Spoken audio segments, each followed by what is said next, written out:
السلام علیکم ورحمۃ اللہ وبرکاتہ۔ دوستو، ایک نئی ویڈیو کے ساتھ۔ ویڈیو کی ٹائٹل سے بھی آپ لوگوں کو پتہ چلا ہوگا کہ موسم گرما کی احتیاطی تدابیر۔ موسم کی تبدیلی اللہ پاک کی قدرت کا بہترین شاہکار اور اس کی عظیم ہے۔ اللہ پاک کی اس نعمت سے لطف اندوز ہونے کے لیے ضروری ہے کہ اس موسم میں ان کاموں سے پرہیز کیا جائے جو انسانی صحت کے لیے نقصان دہ ہو، اور ان کاموں کو کیا جائے جو فائدہ مند ہو۔ اور جب تک ہمیں موسموں کے بارے میں خاطر خواہ معلومات نہ ہو، تب تک ان کے مضر اثرات یعنی سائیڈ ایفیکٹس سے ہمارا محفوظ رہنا دشوار ہے۔ موسم گرما عموماً مئی سے اگست تک رہتا ہے۔ اسی مناسبت سے موسم گرما کی غذاؤں اور احتیاطوں کے بارے میں کچھ مفید معلومات پیش خدمت ہے۔ یہ موسم اکثر گرم و خشک رہتا ہے۔ اس موسم میں خون میں ایک مادہ صفرا غالب آنے کی وجہ سے بیماریاں پیدا ہوتی ہیں۔ خون میں صفرا غالب ہونے کی چند علامات یہ ہیں: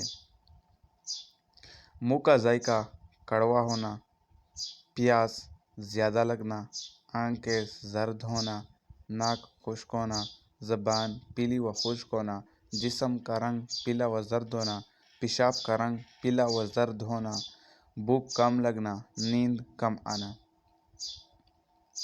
جسم میں صفرا کی مقدار کو کنٹرول رکھنے کے لیے ان اشیاء کا استعمال فائدہ مند ہے۔ نمبر 1 پہ بیہی دانہ، تخم کاہو، تخم خیادین، تخم خرفہ، خشک دھنیا، سندل سفید، کافور، تخم تربوز، گل بنفشا، گل نیلوفر، آلو بخارا، سمارند، اناب، شربت نیلوفر، گاؤ زبان، سکنجن، شربت سندل۔ یہ تمام چیزیں پنسار اسٹور سے مل جاتی ہے۔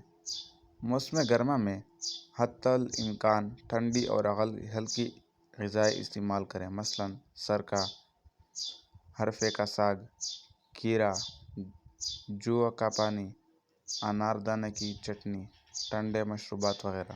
موسم گرما کے مہینوں کے اعتبار سے مفید پھلوں اور سبزیوں کا چارٹ ملاحظہ ہے۔ موسم گرما میں مفید پھل اور سبزیاں: مئی کے پھل: فالسا، الوچا، لوکاٹ۔ سبزیاں: بھنڈی، توری، ٹینڈا، ابلی ہوئی سبزیاں، خشک سبزیاں۔ ادرک۔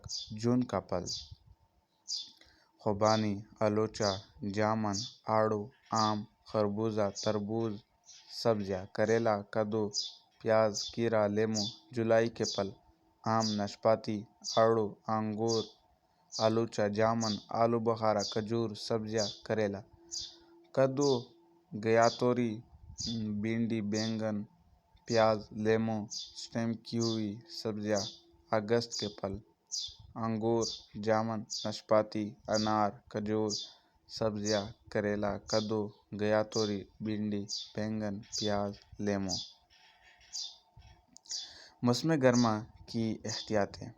موسم گرما میں ان کاموں میں احتیاط کرنی چاہیے: مسالہ جات سے پرہیز کریں، جسم میں خشکی پیدا کرنے والی خوراک کا استعمال نہ کریں، زیادہ غسل نہ کریں یعنی زیادہ دیر تک نہ نہائیں، کھانے کے بعد تیراکی یعنی سوئمنگ نہ کریں، زیادہ ٹھنڈی یا زیادہ گرم پانی سے نہ نہائیں بلکہ نارمل پانی سے نہائیں۔ آخر میں کچھ ٹھنڈا پانی جسم پر ضرور انڈیلیں تاکہ جسم کی ٹھنڈک برقرار ہو۔ دوستو، یہ تھی آج کی ویڈیو۔ اگر ویڈیو پسند آئی ہو تو ویڈیو کو لائک کریں، اور اگر چینل پر نئے آئے ہو تو چینل کو سبسکرائب کریں اور بیل آئیکن کو آل پہ پریس کریں۔